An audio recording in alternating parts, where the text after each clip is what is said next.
بسم اللہ الرحمن الرحیم۔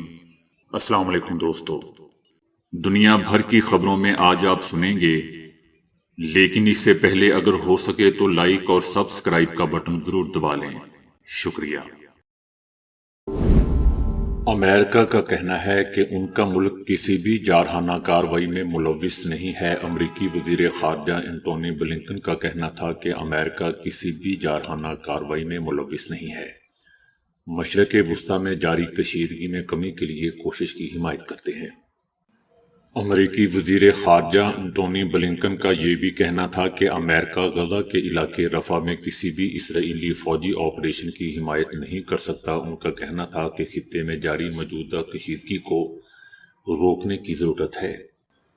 دوستو، امریکہ نے حالیہ مہینوں میں ایک سے زیادہ موقع پر اس بات کا اظہار کیا ہے کہ وہ بے گھر ہونے والوں کے لیے متبادل یا جگہ فراہم کیے بغیر رفح میں فوجی آپریشن شروع کرنے کی حمایت نہیں کر سکتا۔ غزہ کی پٹی کے خلاف اپنی تباہ کن جنگ کے دوران اسرائیل نے فلسطینیوں کو شمال سے رفح کی طرف بھاگنے پر مجبور کیا، اور آج وہ انسانی تباہی کی وارننگ کے درمیان حملے کی منصوبہ بندی کر رہا ہے، جبکہ دوسری طرف اسرائیل کا کہنا ہے کہ رفح پر آپریشن کا فیصلہ کر لیا گیا ہے، اور اب سوال یہ ہے کہ اس پر کب عمل درآمد ہوگا۔ انسانی ہمدردی کی راہداری ماہ کے آخر تک کھول دی جائے گی۔ اسرائیلی فوج رفح میں اپنی کارروائیاں شروع کرنے کے لیے اشاروں کا انتظار کر رہی ہے۔ فلسطین کی تحریک حماس نے کہا ہے کہ اقوام متحدہ میں فلسطین کی مکمل رکنیت کی امریکہ کی جانب سے مخالفت دنیا کا انتظام چلانے میں امریکی حکومت کے تنہا ہونے کا باعث بنے گی۔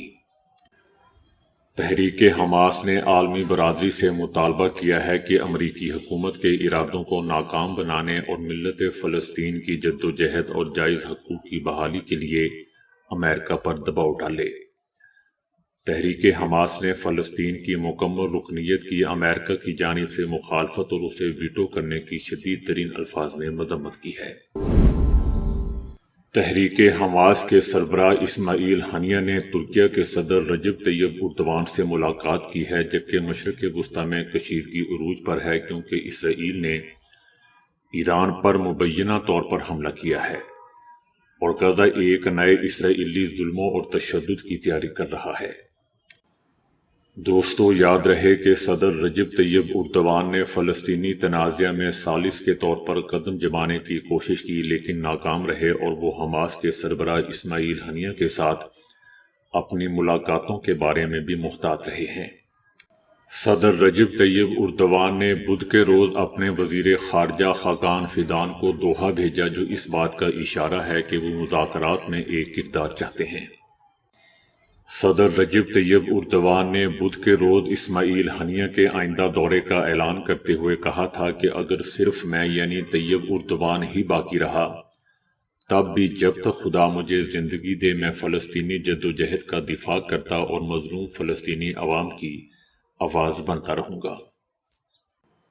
دوستو، اگر قطر ثالثی کی کوششوں سے دستبردار ہوتا ہے تو ترکیہ حماس کے روابط کی بنیاد پر اپنا ثالثی حصہ بڑھانے کی کوشش کر سکتا ہے۔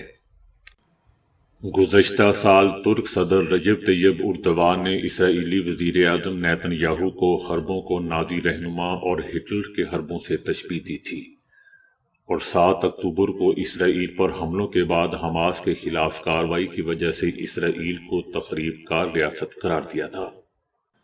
اسرائیل کا کہنا ہے کہ اردوان کا اسرائیل میں خیر مقدم نہیں کیا جائے گا، اور وہ زیادہ سے زیادہ فلسطینی اور اسرائیلی مذاکرات کاروں کے درمیان پیغامات پہنچانے کے قابل ہو سکتے ہیں۔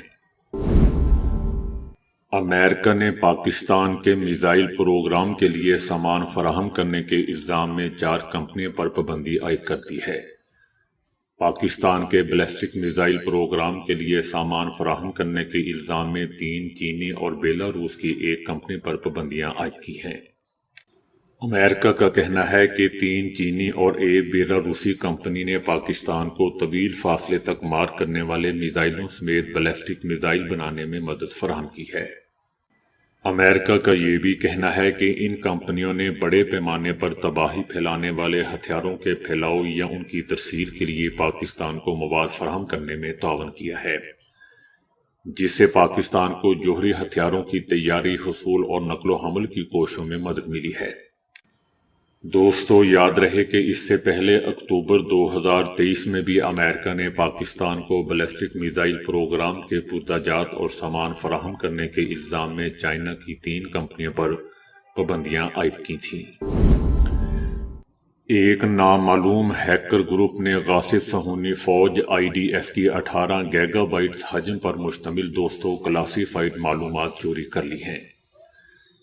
انکشاف شدہ معلومات کا جائزہ لینے سے معلوم ہوتا ہے کہ غاصب صہیونی فوج کے ریزرو انفراسٹرکچر سے 2 لاکھ سے زائد اہم خفیہ دستاویزات کہ جن میں ملازمین کی شناختی معلومات، خفیہ مقامات کی لوکیشن اور اندرونی ہدایات وغیرہ شامل تھی، ہتھیا لی گئی ہیں۔ دوستو، یاد رہے کہ طوفان الاقصی مزاحمتی آپریشن کے آغاز سے لے کر اب تک مزاحمتی محاذ کی جانب سے جعلی صہیونی رجیم کے بنیادی ڈھانچے پر متعدی سائبر حملے انجام پا چکے ہیں، جن میں بڑی مقدار میں خفیہ اور حساس معلومات بھی حاصل کی گئی ہیں۔ اسرائیلی کابینہ نے عالمی عدالت انصاف کی جانب سے نیتن یاہو اور دیگر صہیونی حکام کی ممکنہ گرفتاری کا حکم صادر کیے جانے کا جائزہ لینے کے لیے ہنگامی اجلاس منعقد کیا۔ اسرائیلی کابینہ میں تشویش پائی جاتی ہے کہ کہیں عالمی عدالت انصاف غزہ میں نسل کشی کے باعث صہیونی وزیر اعظم نیتن یاہو اور ان کی کابینہ کی گرفتار کا۔ صہیونی وزیر اعظم نیتن یاہو نے اس اجلاس میں اس بات کی جانب اشارہ کرتے ہوئے کہا کہ اسرائیل کو اپنے وجود کا خطرہ لاحق ہے۔ خطرے کا مقابلہ کرنے کے لیے ملکی قوتوں کے متحد ہونے کی اپیل ہونے کی۔ G7 ممالک کا اجلاس دوستو اٹلی کے صدر مقام روم میں 3 دن جاری رہنے کے بعد ختم ہو گیا۔ G7 اجلاس میں غزہ کی پٹی کی صورتحال پر شدید تشویش کا اظہار کیا گیا۔ اجلاس کے اختتامی بیان میں کہا گیا کہ اسرائیل بین الاقوامی قوانین کی پابندی کرے اور حماس تمام اسرائیلی یرغمالیوں کو رہا کرے۔ بیانیے میں یہ بھی کہا گیا کہ غزہ کے جنوبی علاقہ رفح میں اسرائیلی فوجی آپریشن کی ہم شدید مخالفت کرتے ہیں۔ رفح میں کوئی بھی فوجی کارروائی سے ہولناک انسانی سانحہ جنم لے گا۔ اسرائیل غزہ میں زیادہ سے زیادہ امدادی سامان داخل کرنے کے لیے عملی اقدامات کرے۔ اعلامیے میں یہ بھی کہا گیا کہ ایران اور اس کے حمایت یافتہ قوتیں حملے فوری طور پر روکیں۔ اعلامیے کے مطابق خطہ اور بین الاقوامی امن کی تباہی کی ذمہ داری ایران پر عائد ہوتی ہے۔ ایران کے خلاف پابندیاں عائد کرنے کے لیے ہم تیار ہیں۔ دارالعلوم دیوبند اور جمعیت علماء ہند کے صدر مولانا ارشد مدنی نے پارلیمانی انتخابات کے پہلے مرحلے کی ووٹنگ کے درمیان دوستوں بڑا بیان دیا ہے۔ ان کا کہنا ہے کہ آج مسلمانوں کو محدود کیا جا رہا ہے اور ہم پر یکساں سول کوڈ تھوپا جا رہا ہے۔ مولانا ارشد مدنی نے یہ بھی کہا کہ آپ اس پارٹی کو ووٹ دیں جو اقلیتوں کو ان کی مرضی کے مطابق زندگی گزارنے کا حق دے۔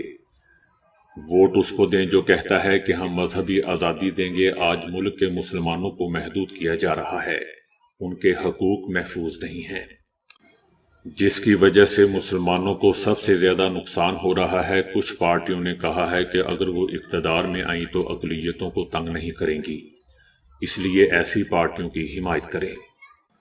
ان کا کہنا تھا کہ UCC کو مسلمانوں پر مسلط کیا جا رہا ہے، مسلمانوں کو سب سے زیادہ تکلیف ہوتی ہے، مسلمان سب سے زیادہ متاثر ہو رہے ہیں۔ دوستو، یاد رہے کہ پارلیمانی انتخابات کے پہلے مرحلے کے لیے 102 سیٹوں پر ووٹنگ ہوئی ہے۔ ان میں سے اتر پردیش کی 8 پارلیمانی سیٹوں پر ووٹنگ ہوئی، جن میں پیلی بھیت، سہارنپور، کیرانہ، مظفر نگر، بجنور، نگینہ، مراد آباد اور رامپور کی سیٹیں شامل ہیں۔ ان 8 سیٹوں میں کئی جگہوں پر مسلم ووٹروں کا بہت فیصلہ کن کردار ہے۔ یہاں انڈیا الائنس اور BJP کے درمیان سخت مقابلہ ہے۔ Pakistan military academy PMA Kakul میں دوستو لانگ کورس کی پاسنگ آؤٹ پریڈ ہوئی، جس میں دوست ممالک کے 49 کیڈٹس بھی شامل تھے۔ ان میں سے سعودی عرب کے کیڈٹ نے گولڈ میڈل حاصل کیا۔ کیڈٹ فہد بن عقیل نے اس موقع پر کہا کہ میں پاکستان کی پرتپاک مہمان نوازی پر شکریہ ادا کرتا ہوں۔ پاکستان اور سعودی عرب برادرانہ ممالک ہیں جن کی شاندار تاریخ اور روشن مستقبل ہے۔ پاکستان ہمیشہ میرا دوسرا گھر ہے اور رہے گا۔ میں اپنے ملک میں پاکستان کا سفیر رہوں گا۔ متحدہ عرب امارات میں ریکارڈ بارش کے بعد رہائشیوں کو نقصان کا سامنا کرنا پڑا ہے۔ رہائشی مکانات بطور خاص سیلاب کی نظر ہو گئے اور رہائشیوں کا سامان بھی سیلاب کے پانی کے ساتھ بہہ گیا۔ متحدہ عرب امارات میں کئی خاندانوں نے اپنی آنکھوں کے سامنے ضروریات زندگی کو بارش کی وجہ سے سیلاب میں بہتے ہوئے دیکھا۔ بتایا جا رہا ہے کہ یہ بارش گزشتہ 75 سالوں کے دوران ریکارڈ بارش ہوئی ہے۔ بارش کی وجہ سے کئی لوگ اپنے گھروں کو چھوڑ کر بھی بھاگ گئے۔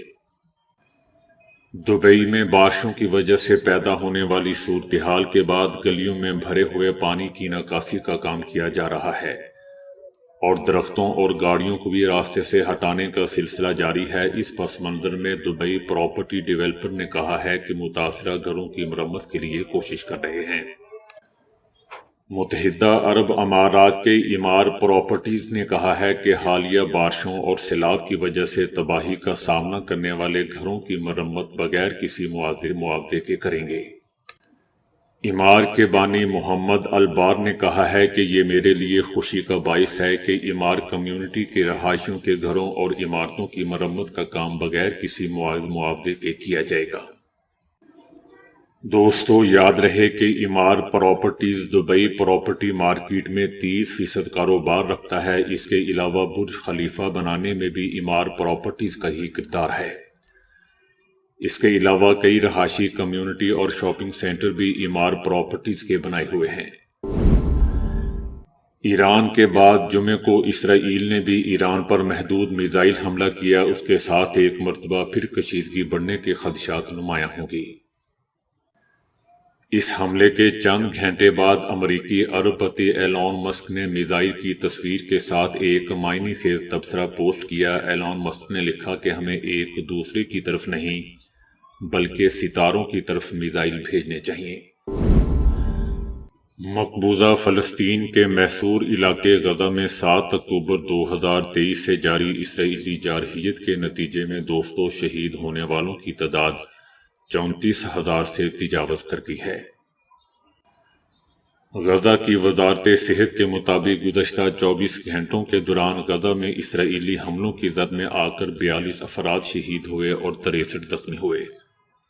شہید ہونے والے افراد کی کل تعداد 34,012 ہو چکی ہے۔ اب تک غزہ میں اسرائیلی کارروائیوں میں 76,833 فلسطینی زخمی ہیں۔ اسرائیلی حملوں میں دوستوں شہید اور زخمی ہونے والوں میں بڑی تعداد خواتین اور بچوں کی ہے۔ مقبوضہ فلسطین کے علاقے غزہ میں ہر 10 منٹ میں سے ایک بچہ شہید یا زخمی ہو رہا ہے۔ حال ہی میں غزہ کا دورہ کر کے واپس آنے والی اقوام متحدہ کی کمیونیکیشن اسپیشلسٹ ٹیم نے کہا ہے کہ غزہ جنگ بچوں پر بری طرح اثر انداز ہو رہی ہے۔ ٹیم کا کہنا تھا کہ 7 اکتوبر 2023 سے اب تک غزہ میں 12,000 سے زائد بچے شہید ہو چکے ہیں۔ ان کا کہنا تھا کہ غزہ میں ہر روز تقریباً 70 بچے زخمی ہو رہے ہیں۔ برطانیہ سے تعلق رکھنے والی خاتون امریکی فاسٹ فوڈ کمپنی کا غیر معمولی سائز کا چکن برگر کھانے کی کوشش میں اپنا جبڑا تڑوا بیٹھی۔ 34 سالہ ہولی نامی خاتون کی معروف امریکی فاسٹ فوڈ کمپنی کا غیر معمولی سائز کا چکن برگر کھانے کی کوشش نے ان کی زندگی کو پریشانی میں مبتلا کر دیا۔ چکن برگر کھانے کے لیے ہولی نے اتنا زیادہ منہ کھولا کہ ان کا بایاں جبڑا ٹوٹ گیا اور انہیں ہاسپٹل جانا پڑا۔ ہاسپٹل میں ان کے منہ کے بائیں جانب مصنوعی جبڑا لگایا گیا، جبکہ ان کے 5 آپریشنز کیے جا چکے ہیں۔ ہولی نے کہا کہ انہیں افسوس ہے کہ ان کے ساتھ ایسا واقعہ پیش آیا۔ انہوں نے امید ظاہر کی کہ فاسٹ فوڈ کمپنی اپنے برگر کا سائز چھوٹا کرے گی تاکہ ایسا واقعہ دوبارہ کسی کے ساتھ پیش نہ آئے۔ خاتون کا کہنا تھا کہ اگر کوئی اپنا منہ ضرورت سے زیادہ کھولے گا تو وہ بھی اس طرح کی تکلیف جھیل سکتا ہے۔ تو دوستو میرا بھی یہی کہنا ہے کہ اگر کوئی پاک آرمی کے خلاف اپنا منہ کھولے گا تو اس کا جبڑا بھی منہ سمیت۔